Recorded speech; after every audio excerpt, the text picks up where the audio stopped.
नमस्कार दोस्तों, आप सभी का स्वागत है मेरे चैनल पर। मैं आप लोगों को एक ऐसे चमत्कारी वनस्पति के बारे में बताने जा रहा हूं। यदि आपको कहीं मिल जाए तो उसे छोड़ना मत।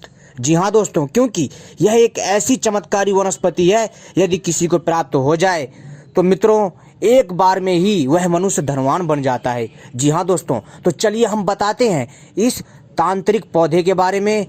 ये कैसा दिखता है, कहाँ पाया जाता है और इसकी पहचान क्या है। तो दोस्तों पहचान के लिए तो दोस्तों सबसे पहले ये कहूँगा कि इसकी जो फोटो है वीडियो में चल रही है, इस चमत्कारी पौधे को देख लीजिए। इसका नाम है सहदेवी। जी हाँ दोस्तों, सहदेवी। जैसा इसका नाम है वैसा ही काम है। यह एक ऐसा दुर्लभ तांत्रिक पौधा है कि मैं आपसे क्या बताऊं। जिस प्रकार तुलसी का पौधा पूजनीय होता है, उसी प्रकार यह सहदेवी का भी पौधा पूजनीय होता है। दोस्तों साथ ही साथ दोस्तों यह मनुष्य को धनवान तो बनाता ही बनाता है, साथ में इसके अंदर बहुत सारी अलौकिक शक्तियों का वास है जो आपके कई कार्यों को बना देंगी। जी हाँ दोस्तों, तो चलिए हम आपको बताते हैं इस पौधे का तांत्रिक टोटका जो केवल एक बार में ही बना देगा धनवान। तो दोस्तों इस वीडियो को पूरा और आखिरी तक देखिएगा, तभी समझ में आएगा, अन्यथा कुछ समझ में नहीं आएगा, क्योंकि यह एक ऐसा तांत्रिक पौधा है कि मैं आपसे क्या दोस्तों यह पौधा इतना चमत्कारी है कि यह एक बार में ही आपको धनवान बना सकता है, साथ ही साथ आपके और भी बहुत सारे कामों को कर सकता है। और इसके जहां तक आयुर्वेद के फायदे की बात है वो भी अपने आप में अनुपम है। साथ ही साथ दोस्तों जो इसके तांत्रिक फायदे हैं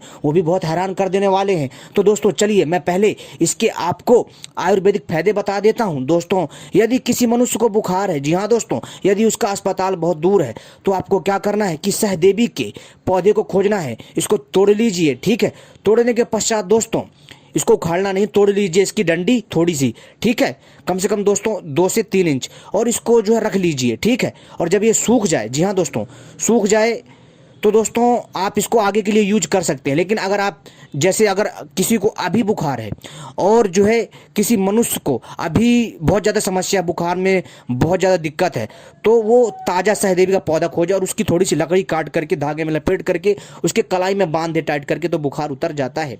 जी हाँ दोस्तों, और इसकी पत्तियों का काढ़ा पिलाने से भी बुखार उतर जाता है। साथ ही साथ दोस्तों और इसकी जो लकड़ी है छोटी छोटी, यदि इसको रख लिया जाए, सुखा लिया जाए और इमरजेंसी में किसी को बुखार हो रात बिरात, तो इसकी लकड़ी को 10 से 5 मिनट के लिए पानी में डुबो के रख दीजिए और डुबोने के बाद फिर इसको निकालिए बाहर और इसको जो धागे के साथ उसकी कलाई में बांध दीजिए नीचे की ओर, तो दोस्तों उसका बुखार उतर जाएगा। आप इसको ऐसे यूज कर सकते हैं। साथ ही साथ दोस्तों यदि किसी को वात पित्त कफ की समस्या है तो इसकी पत्तियों का काढ़ा पिए, इससे दोस्तों उसको समस्या नहीं होगी। साथ ही साथ दोस्तों अगर किसी के घुटनों में दर्द होता है बहुत ज़्यादा, जी हाँ दोस्तों, माथे में दर्द बना रहता है, कमर का 10 साल पुराना दर्द है, तो मित्रों क्या करना है कि सहदेवी की पत्तियां लेनी है कम से कम 200 ग्राम। और दोस्तों साथ ही साथ आपको चाहिए नीम का तेल। जी हाँ दोस्तों, नीम का जो तेल होता है, नीम के जो बीज होते हैं उसका तेल चाहिए।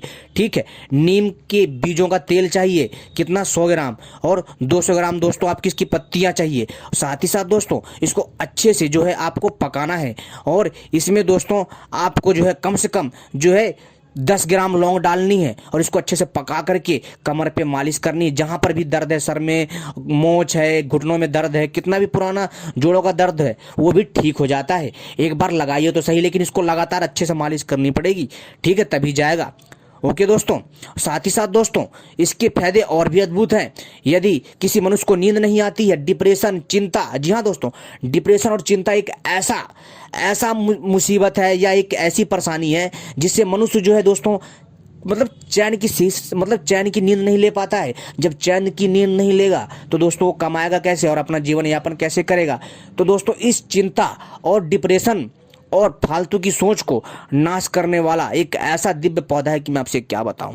और क्योंकि जी हाँ दोस्तों, जैसे ही आप इस पौधे को अपने घर में लगा लोगे जोड़े के रूप में, जी हाँ दोस्तों, आपको 2 पौधे लगाने जहां आप सोते हो अपने बेडरूम में, ठीक है, किसके, सहदेवी के, इसको लगा लेना है दोस्तों। और जैसे ही आप इसको अपने सिरहाने के आसपास रखोगे और जैसे ही आप लेटोगे ना, आपको पता नहीं चलेगा कि नींद कब आ जाएगी। जी हाँ दोस्तों, आप चाहो तो इसके पौधे को थोड़ा सा तोड़ करके तकिए के नीचे रख करके भी सो सकते हो। जी हाँ दोस्तों, इससे दोस्तों क्या होता है कि जो है इससे आपको गलत सपने नहीं आते हैं, गलत विचार नहीं आते हैं, ये भी इसका फायदा है। लेकिन नींद में बहुत कारगर है और अन्य आयुर्वेदिक दवाओं में बहुत कारगर है। अब बात करते हैं इसके तांत्रिक फायदे, जिसके बारे में मैं आपको बताने वाला था। जी हाँ दोस्तों, इसके तांत्रिक फायदे वास्तव में हैरान कर देने वाले हैं, जो आपकी काया को पलट देंगे। बहुत सारे लोगों को विश्वास नहीं हो रहा होगा कि मैं क्या कह रहा हूँ, लेकिन मित्रों ये सत्य है।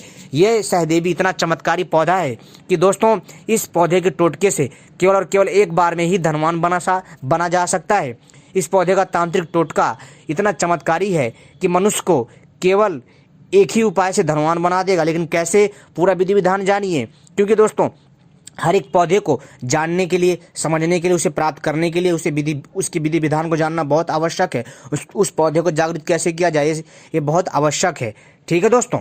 तो दोस्तों धन प्राप्ति के लिए लोग तरह तरह के टोने टोटके उपाय आदि करते रहते हैं, और हम भी आपको समय समय पर अपने वीडियो के माध्यम से बहुत सारे धन प्राप्ति के उपाय बताते रहते हैं। और हम अपने चलन के माध्यम से ऐसे ही धन प्राप्ति के यानी पैसे प्राप्ति के उपाय लेकर आते रहते हैं, ताकि किसी की आर्थिक समस्या में सुधार हो सके और उसकी गरीबी दूर हो सके। साथ ही साथ दोस्तों हम ऐसे टोटके लाते हैं जो आपको साधना में सहायक होते हैं। हम तो धन प्राप्ति के उपाय तो लाते हैं, साथ में तांत्रिक साधनाएं, तांत्रिक प्रयोग, तांत्रिक जड़ी बूटियाँ, तांत्रिक पक्षी तथा तांत्रिक साधनाएं, तांत्रिक विद्याएं, कई प्रकार की दिव्य जानकारी लाते रहते हैं। सोना बनाने की विद्या, चांदी बनाने की विद्या, यानी कई प्रकार का हम तांत्रिक ज्ञान लाते रहते हैं जो आपके ज्ञान में वृद्धि करता है। जी हाँ दोस्तों, और भारतीय तंत्र शास्त्र धन को आकर्षित करने के कई उपाय बताता है, और उसी तंत्र के अनुसार हम आपको उपाय बताते हैं। तंत्र के अनुसार कुछ पेड़ पौधे ऐसे भी होते हैं जिनके कुछ उपाय करके कोई भी अभी इच्छित कामनाएं पूरी कर सकता है। अगर आप भी धनवान बनना चाहते हैं तो इस छोटे से पौधे का कर लें ये उपाय, हो जाएगी हर इच्छा पूरी। जी हाँ दोस्तों, तो चलिए हम आपको उसी के बारे में ही बता रहे हैं। दोस्तों आपको क्या करना है कि दोस्तों ये जो पौधा होता है इतना अद्भुत है कि मैं आपसे क्या बताऊं। देखिए कि हर पल चमत्कार, जी हाँ दोस्तों, दिखेगा इस पौधे से हर पल चमत्कार, इतना अद्भुत है ये। तंत्र शास्त्र के अनुसार सहदेवी का पौधा ऐसा चमत्कारी पौधा है जिसके उपाय से कोई भी धनवान बन सकता है। सहदेवी का पौधा एक छोटा सा कोमल पौधा जो 1 फुट से 3.5 फुट तक की ऊंचाई का होता है। पौधा भले ही छोटा और कोमल है, पर तंत्र शास्त्र और आयुर्वेद में ये किसी महारथी से कम नहीं है। जी हाँ दोस्तों, ये देवी से कम नहीं है। तंत्र शास्त्र में इसे धन खींचने वाला पौधे के नाम से जाना जाता है। जी हाँ दोस्तों, सहदेवी इतना चमत्कारी पौधा, इतना दुर्लभ है, इसके बारे में बहुत कम लोग जानते हैं, और इंटरनेट पर भी इसके बारे में बहुत कम वीडियो मिलती है। तो दोस्तों इसलिए हमने इस चमत्कारी ज्ञान को लेकर आए हैं जो आपको लाभान्वित करेगा। दोस्तों यह धन खींचने वाला एक ऐसा पौधा है जिसके बारे में आप सुनकर के हैरान रह जाओगे। जी हाँ दोस्तों, सहदेवी के पौधे को रवि पुष्य नक्षत्र, जी हाँ दोस्तों ध्यान से सुन लीजिए, अब जो मैं बता रहा हूँ इसका उपाय सहदेवी का, ध्यान से सुनिए, इसका विधि विधान सुन लीजिए, बहुत काम आएगा। ठीक है, सहदेवी के पौधे को रवि पुष्य नक्षत्र में यदि प्राप्त कर लिया दोस्तों, सोई हुई किस्मत जाग जाएगी, आपको धनवान बनने से कोई नहीं रोक सकता है। जी हाँ दोस्तों, यह एक ऐसा महारथी है जो आपके जीवन में बदलाव ला सकता है। जी हाँ दोस्तों यह पौधे को चुंबक की तरह खींचता है, इतना अद्भुत है। सहदेवी के पौधे को रवि पुष्य नक्षत्र में, जी हाँ दोस्तों ध्यान सुनिए, सहदेवी के पौधे को रवि पुष्य नक्षत्र, पूर्णिमा या अमावस्या जैसे शुभ अवसरों पर अपने घर में लाएं। जी हाँ दोस्तों, इसको विधि विधान से प्राप्त करना है। ठीक है, कब जैसे कि कल रवि पुष्य नक्षत्र है, इसको उसी दिन प्राप्त करना, लेकिन इससे पहले जिस दिन रवि पुष्य नक्षत्र है उसी दिन ही इसको लाना, तभी यह चमत्कारी तांत्रिक पौधा कार्य करेगा, अन्यथा नहीं करेगा, क्योंकि इस पौधे में तांत्रिक शक्ति होती है और वह शक्ति ऐसे समय पर ही काम करती है। लेकिन जब आप रवि पुष्य नक्षत्र या पूर्णिमा या अमावस्या जैसे शुभ अवसरों पर इसको घर में लाएंगे, उससे एक दिन पहले आपको इस पौधे को निमंत्रण दे करके आना होगा। निमंत्रण कैसे देना है? अपने साथ एक छोटा सा तांबे का लोटा ले जाइए, उसमें जल भर लीजिए और उस जल में थोड़ा सा गंगा जल मिला लीजिए। ठीक है, और एक थाली में जो है थोड़ा सा जो है सिंदूर, चावल के साथ साथ थोड़ी सी हल्दी, रोली और जो है कपूर की टिक्की और थोड़ा सा परफ्यूम। ठीक है, और इसको ले जा करके जाइए और जो है यानी पुष्य नक्षत्र से पहले एक दिन पहले जाना है। लेकिन यह क्रिया आपको रवि पुष्य नक्षत्र वाले दिन नहीं करनी है भूल कर भी, रवि पुष्य नक्षत्र से एक दिन पहले, ठीक है। एक दिन पहले जा करके आपको ये सारी चीज़ें करना है, वहाँ पर जाना है, उसको जल अर्पित करना है, अक्षत चढ़ाना है, हल्दी चढ़ाना है, सिंदूर लगाना है, रोली लपेटना है, प्रणाम करना है।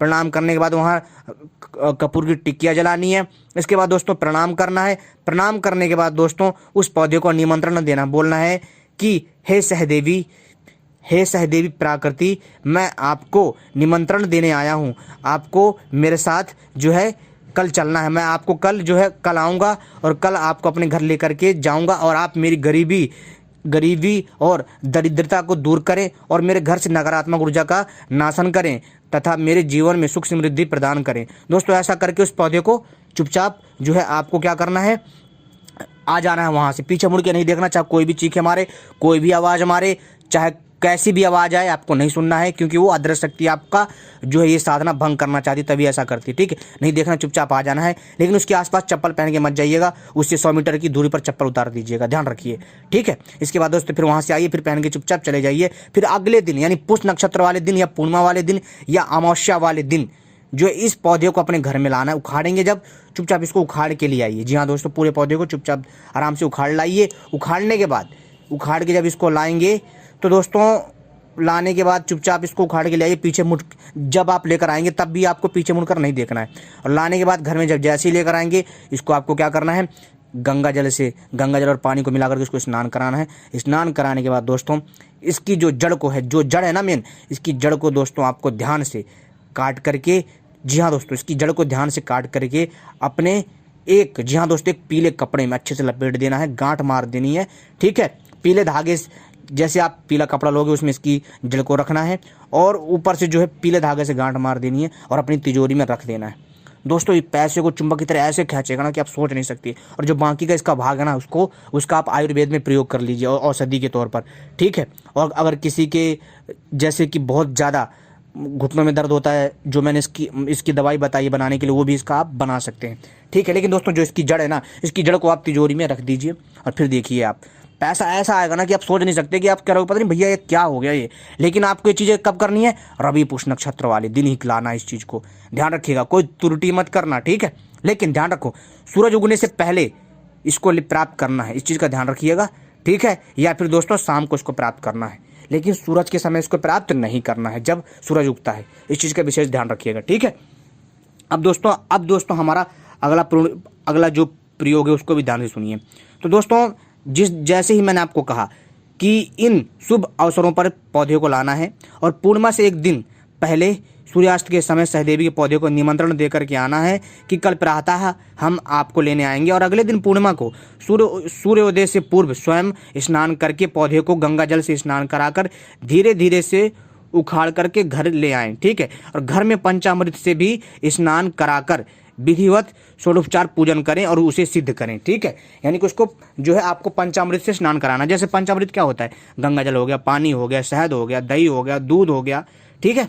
ऐसे इसको बोलते हैं पंचामृत, ठीक है। इससे जो है ऐसे आपको स्नान कराना है। इसके बाद दोस्तों फिर दोस्तों सहदेवी की जो पौधे की जो जड़ है ना, जी हाँ दोस्तों, अगला प्रयोग है हमारा, ध्यान सुनिए। सहदेवी के पौधे की जो ये जड़ है दोस्तों सिद्ध हो जाएगी। जी हाँ दोस्तों यह ऑटोमेटिकली सिद्ध हो जाती है। सहदेवी के पौधे की सिद्ध की हुई जड़ को लाल रेशमी चमकदार कपड़े में लपेट कर, जी हाँ दोस्तों, लाल रेशमी चमकदार कपड़े में लपेटकर तिजोरी में रखने से धन की कभी कमी नहीं होती है, लगातार धन बढ़ता रहता है, ठीक है दोस्तों। और दोस्तों रसोई घर या अनाज के भंडार में, जी हाँ दोस्तों, रसोई घर या अनाज के भंडारण घर में यदि सहदेवी की जड़ को शुद्ध स्थान पर रखा जाए तो कभी भी अन्न की कमी नहीं होती है। जी हाँ दोस्तों, खाना पानी की कभी कमी नहीं होगी। घर के पूजन कक्ष में सहदेवी की स्थापना करने से घर में सुख शांति बनी रहती है और घर के सभी वास्तु दोषों को खत्म कर देती है।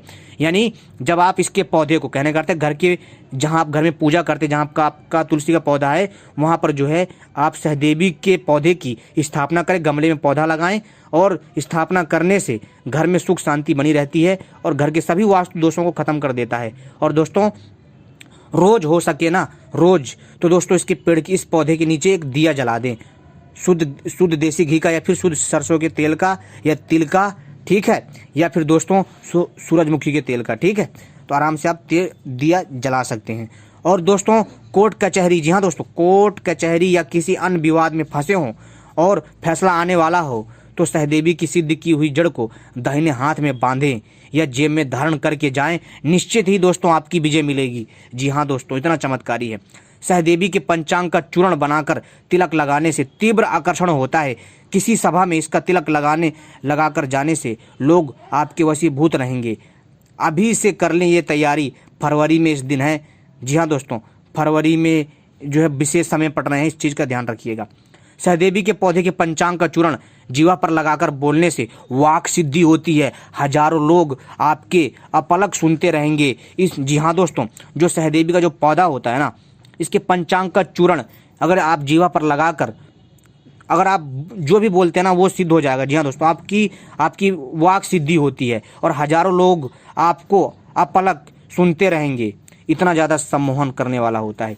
इस पौधे की जड़ से बना काजल लगाकर जिसके सामने जाएंगे वह आपकी ओर आकर्षित हो जाएगा। जी हाँ दोस्तों, सहदेवी के पौधे को छाया में सुखाकर उसका चूर्ण बनाकर जिसे पान में डालकर खिला देंगे वह आपके वश में हो जाएगा। सहदेवी की जड़ का तिलक लगाने से शत्रु भी मित्र बन जाएंगे। सहदेवी की जड़ को दाहिने बाह पर बांधने से समस्त प्रकार के रोग दूर हो जाते हैं। इतना चमत्कारी होता है सहदेवी का पौधा। दोस्तों यह सहदेवी का पौधा इतना चमत्कारी है जो कि मैंने आपको बता दिया। लेकिन दोस्तों इसके जो हैरान कर देने वाले फायदे वास्तव में आपकी किस्मत को ना पलट दें तो कहना। एक बार प्रयोग करिए तो सही, एक बार इस्तेमाल करिए तो सही, ना भाग बन जाए तो आप बोलिएगा। धन्यवाद।